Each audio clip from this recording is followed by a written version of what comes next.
तो आइए आज हम परसेंटेज के कुछ अच्छे सवाल करते हैं जिनसे बार बार इसी तरह के सवाल आपके एग्ज़ाम में पूछे जा रहे हैं। तो जिन्होंने परसेंटेज के पिछले पार्ट को नहीं देखा है कृपया वो देख लें। तो आइए आज का पहला सवाल हम देखते हैं कि एक शॉप में विभिन्न प्रकार के शेक व अन्य स्वास्थ्य पेय मिलते हैं। शॉप की 85% बिक्री जो है शेक से आती है। प्रत्येक तिमाही में स्टोर की औसत बिक्री 1,50,000 रुपये है और शेक को छोड़कर स्वास्थ्य पेय से आने वाली अनुमानित औसत मासिक बिक्री ज्ञात कीजिए। तो आपके सवाल में दिया है शॉप की 85% बिक्री शेक से आती है। तो शेक से बिक्री आपकी कितनी है? 85% है। तो इसका मतलब क्या है? स्वास्थ्य पेय शेक है और स्वास्थ्य पेय है, तो स्वास्थ्य से कितना हो जाएगा? स्वास्थ्य से आपका 15%। ओके। और कह रहा है कि प्रत्येक तिमाही में स्टोर की औसत बिक्री 1,50,000 रहती है। तो एक मंथ की औसत बिक्री क्या हो जाएगी?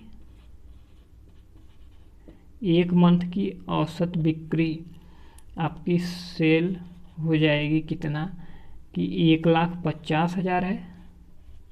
इसमें आप 3 से डिवाइड कर दीजिए। ये तिमाही है तो एक मंथ का निकालने के लिए 3 से डिवाइड कर देंगे तो आपका आ जाएगा 50,000। 50,000 आ जाएगा ये पूरा शेक का और अन्य स्वास्थ्य पेय का। तो हमें बताना क्या है कि स्वास्थ्य पेय से आने वाली अनुमानित औसत मासिक बिक्री।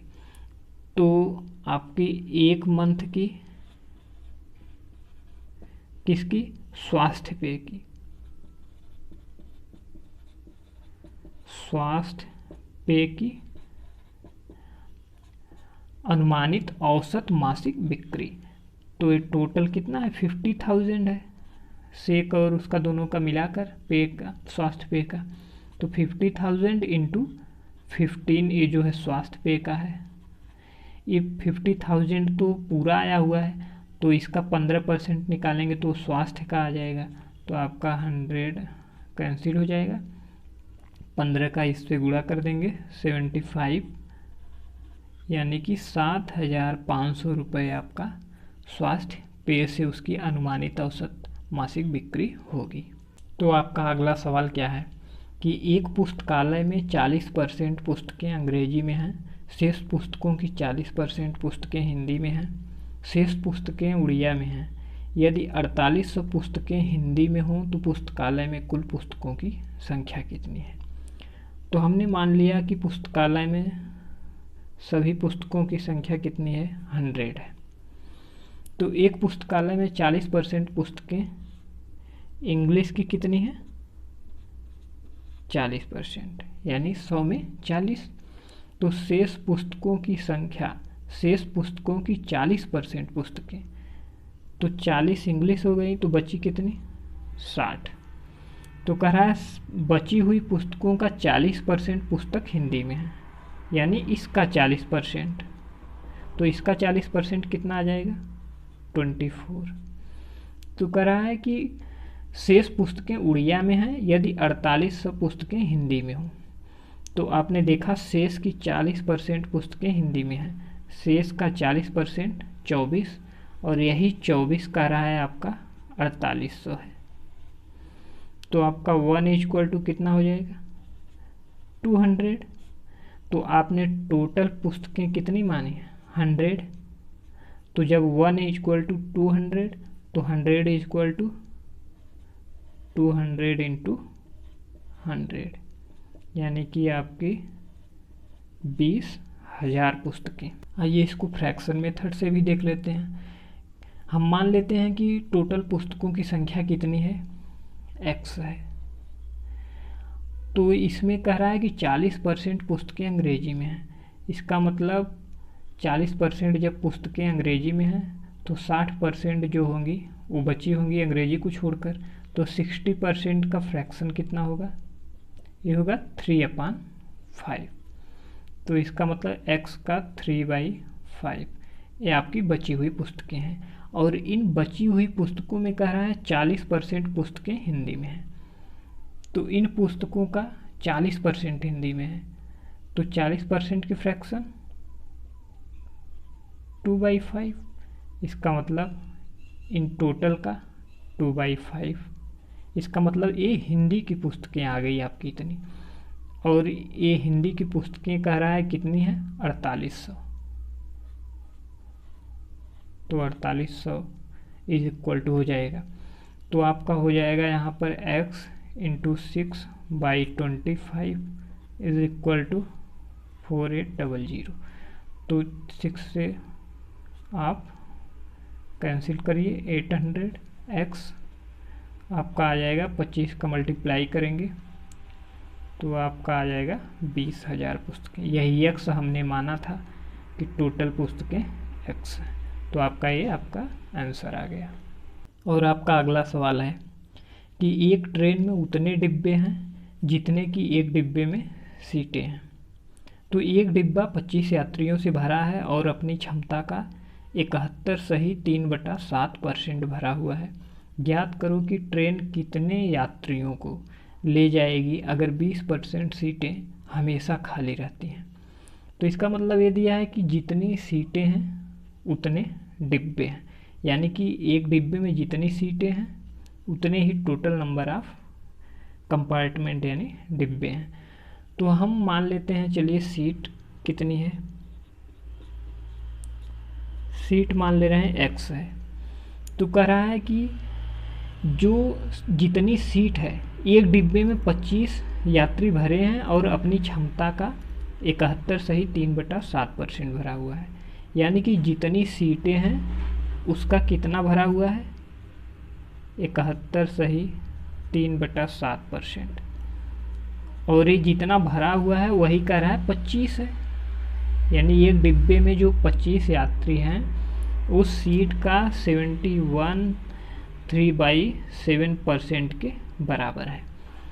तो हम सीट की संख्या निकाल लेते हैं यहाँ पर x इंटू, इसको हम परसेंटेज को फ्रैक्शन में चेंज करेंगे तो आपका आ जाएगा 774973, 500/7 परसेंटेज है तो यहाँ पर 100 में चेंज कर लेंगे तो 25, यानी 2 0 कैंसिल हो जाएंगे और x इज इक्वल टू ये 5 से कैंसिल कर दीजिए 5 यानी 35, यानी कि सीट की संख्या कितनी है 35, एक डिब्बे में सीट की संख्या 35। तो और डिब्बे कितने हैं, डिब्बे भी 35 ही है, जितनी सीटें हैं एक डिब्बे में उतने ही डिब्बे हैं। तो इसका मतलब टोटल नंबर ऑफ सीट कितनी हो जाएंगी, टोटल सीट कितनी होंगी, टोटल सीट हो जाएंगी 35 इंटू 35। आप इसको मल्टीप्लाई कर देंगे तो 1225। जब एक डिब्बे में इतनी सीटें हैं, जब एक डिब्बे में 35 सीटें हैं तो 35 डिब्बों में कितनी सीटें होंगी, तो आप मल्टीप्लाई करेंगे 1225 आएगा। फिर उसके बाद कह रहा है कि अगर कितने यात्रियों को ट्रेन ले जाएगी अगर 20% सीटें हमेशा खाली रहती हैं। तो सीटें तो आपकी टोटल इतनी आ गई, और इन सीटों में कह रहा है कि अगर 20% सीटें हमेशा खाली रहती हैं, 20% खाली रहती हैं इसका मतलब 80% भरी रहती हैं। तो आप 80%, इसका 80% कितना हो जाएगा 1225 गुणे 80/100, ये आपका कैंसिल हो जाएगा और आपका ये आ जाएगा 5, ये 4, 5 से भाग दे दीजिए, 5 दूना के 10, 4 20, 25 गुणे 4, और इसकी वैल्यू आपकी कितनी आ जाएगी 4 पंजे 20, 4 चौक 16, 2 18, 4 दूना 8 1 9, यानी कि कितने यात्री आपके ले जाएगी ट्रेन 980 यात्री को।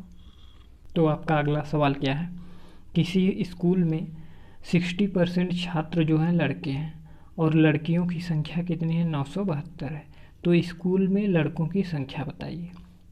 यह 60% छात्र लड़के हैं, 60% को अगर आप फ्रैक्शन में चेंज करेंगे तो कितना आएगा 3/5, 3/5। और हमने बताया नीचे की जो वैल्यू होती है डिनोमिनेटर में, वो हमेशा आपकी मुख्य मान यानी फंडामेंटल वैल्यू की बात करते हैं। तो इसका मतलब टोटल जो स्टूडेंट्स हैं वो कितने हैं, 5 हैं। उसमें से 60% कितने हैं, लड़के हैं। यानी 5 का 60% कितना आएगा, 3 आएगा। यानी 3 कितने हैं, 60%। इसका मतलब 5 में से 3 आपके लड़के हैं। तो 5 जो है टोटल हैं और उसमें से लड़के कितने हैं, 3 हैं। तो लड़कियां कितनी हैं, 5 में से 3 घटा देंगे तो आएगा आपका 2। यानी कि 2 यूनिट जो है आपकी लड़कियां हैं, और यही 2 आपका दिया है 972 के बराबर है। तो आपका 2 इक्वल टू 972, तो 1 इक्वल टू 2 एंड 4 आएगा आपका 8 6। ये तो आपकी 2 जो है लड़कियों की संख्या थी और 1 इक्वल टू इतना, तो लड़कों की संख्या कितनी है, 3 है। तो 3 इक्वल टू 4 8 6 इंटू 3। आप मल्टीप्लाई कर देंगे, इसको मल्टीप्लाई करेंगे तो कितना आ जाएगा,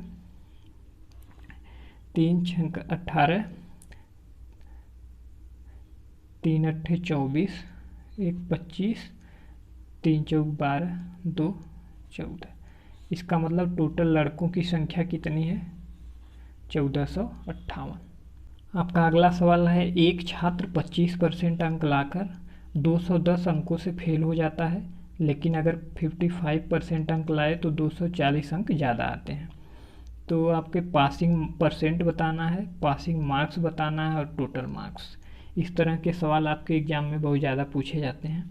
जितने टाइप के आपके सवाल पूछे जा सकते हैं, 3 टाइप के सवाल इसमें बनते हैं, पासिंग परसेंट, पासिंग मार्क्स और टोटल मार्क्स। तो हम तीनों को बारे में डिस्कस करेंगे। तो जैसे आपका दिया है कि 25% अंक लाकर 210 अंकों से फेल हो जाता है, जैसे 25% अंक लाया और 210 अंकों से फेल हो गया। इसका मतलब अगर हम इसमें 210 जोड़ दें तो ये पासिंग मार्क हो जाएगा। 25% लाया है और 210 अंकों से फेल हो गया, इसका मतलब अगर ये 210 यही और ला दिया होता तो पास हो गया होता। ये पासिंग मार्क्स आपके टोटल हो गए इतना। और फिर कह रहा है, क्या कह रहा है कि अगर वह 55% लाता है, अगर 55% लाता है तो 240 अंक ज़्यादा लाता है। तो 55% में से अगर हम 240 घटा दें तो इसका मतलब तब भी पासिंग मार्क्स आ जाएगा, क्योंकि पासिंग मार्क्स से 240 उसका ज़्यादा है। तो इसका मतलब इन दोनों परिस्थितियों में ये दोनों आपके इक्वल हो जाएंगे, यानी कि ये पासिंग मार्क्स है और ये भी पासिंग मार्क्स। तो हमें जब पासिंग परसेंट पूछा है तो पासिंग परसेंट में हम क्या निकालेंगे कि हमें पता है 25% की वैल्यू पता है। अगर हम 210 नंबर को भी परसेंट में कन्वर्ट कर दें तो यही तो पूरा पासिंग परसेंटेज है। तो हम इसी नंबर को किसी तरह से क्या करें, पासिंग परसेंट में चेंज कर दें। तो पहले हम इस इक्वेशन को सॉल्व करते हैं। तो जो परसेंटेज है, परसेंटेज के साथ जो एक्चुअल नंबर्स हैं वो नंबर्स के साथ। तो ये आपका 25% इधर जाएगा तो आ जाएगा 30%, ओके। और ये 240 इधर आएगा, आपका कितना हो जाएगा, 054। इसका मतलब क्या हुआ कि आपका 30% 450 नंबर के बराबर है। तो आप इसे कैंसिल कर दीजिए, आ जाएगा कितना, 15। तो इसका मतलब आपका 15 नंबर 1% के बराबर है। 15 नंबर आपका 1% के बराबर है। ये मार्क्स है, ये परसेंट है। तो एक नंबर आपका 1/15% के बराबर होगा। तो 210 नंबर कितना होगा, 210 नंबर आपका 1/15 इंटू 210। आप इसे कैंसिल कर दीजिए, कैंसिल करेंगे तो कितना आ जाएगा, 5 से कैंसिल कर दीजिए, 5 × 15, 5 चौका 20, 42। और 3 से कैंसिल कर दीजिए 1 एंड 4। इसका मतलब 210 नंबर जो है आपका 14% के बराबर है। तो आपका पासिंग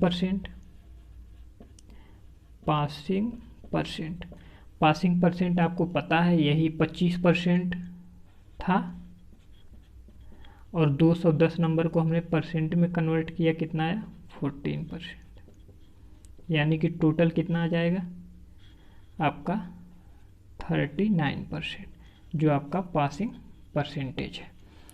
अब हम दूसरा बात करते हैं पासिंग मार्क्स के बारे में।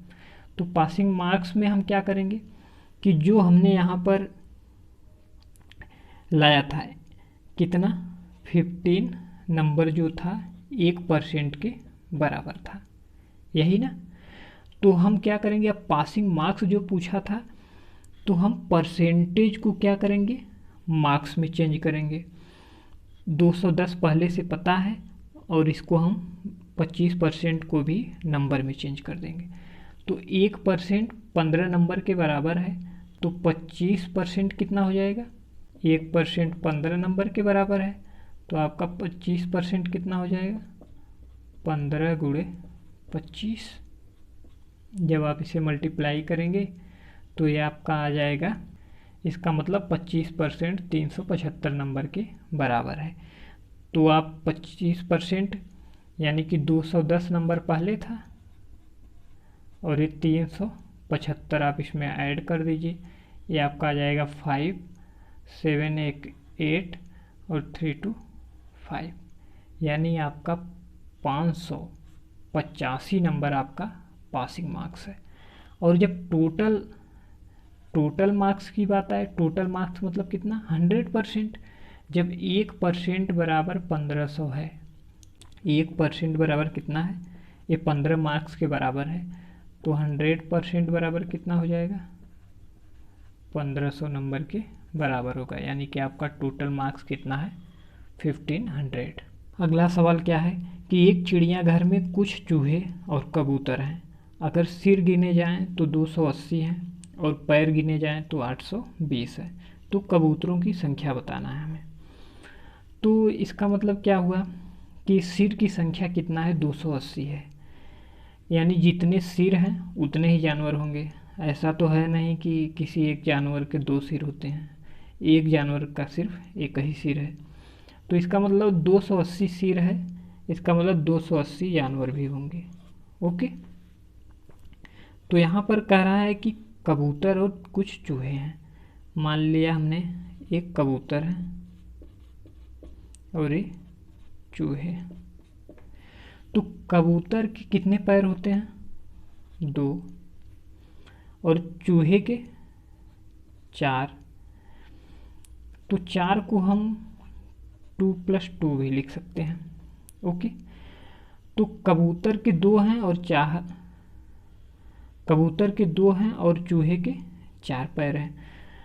तो अगर हम मान ले रहे हैं कि चूहे के भी 2 ही पैर होते, अगर चूहे के भी 2 ही पैर होते तो टोटल कितने पैर होते, तो हम देख लेते हैं।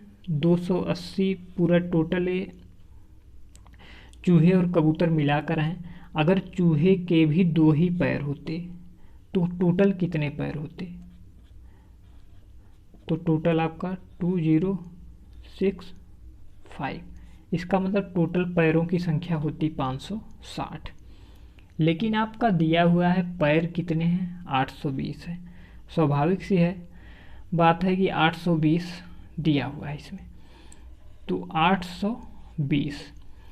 820 और हमारा पैर जो आ रहा है 560, जब हमने चूहे का 2 पैर लिया है तो आपका आ गया 0, 12 में से 6 गए 6, 7 में से 5 गए 2। इसका मतलब 260 पैर अभी एक्स्ट्रा बच रहे हैं। और ये जो 260 एक्स्ट्रा पैर बच रहे हैं वो किसके कारण से बच रहे हैं, चूहे के जो 2 एक्स्ट्रा पैर हैं उनकी वजह से। यही जो 2 एक्स्ट्रा पैर हैं, इसी पैर की संख्या जो है आपकी 260 एक्स्ट्रा है।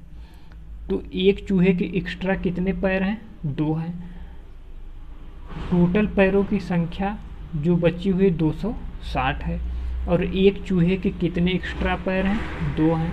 इसका मतलब टोटल चूहे कितने हैं अगर आप उन 2 पैरों में एक चूहे के 2 पैर एक्स्ट्रा हैं तो आप उन 2 से भाग दे देंगे तो आपको चूहों की संख्या पता चल जाएगी। तो इसका मतलब 130। ये कितनी संख्या आई? 130 ये चूहे हैं। इसका मतलब 130 टोटल चूहे हैं। तो अगर आपके कबूतरों की संख्या पूछा है तो जब 130 चूहे हो गए तो आप 280 से माइनस कर दीजिए। 280 से माइनस करेंगे 130 तो आपका आ जाएगा 051। इसका मतलब 150 कबूतरों की संख्या होगी और यही आपका आंसर है। Okay, thank you.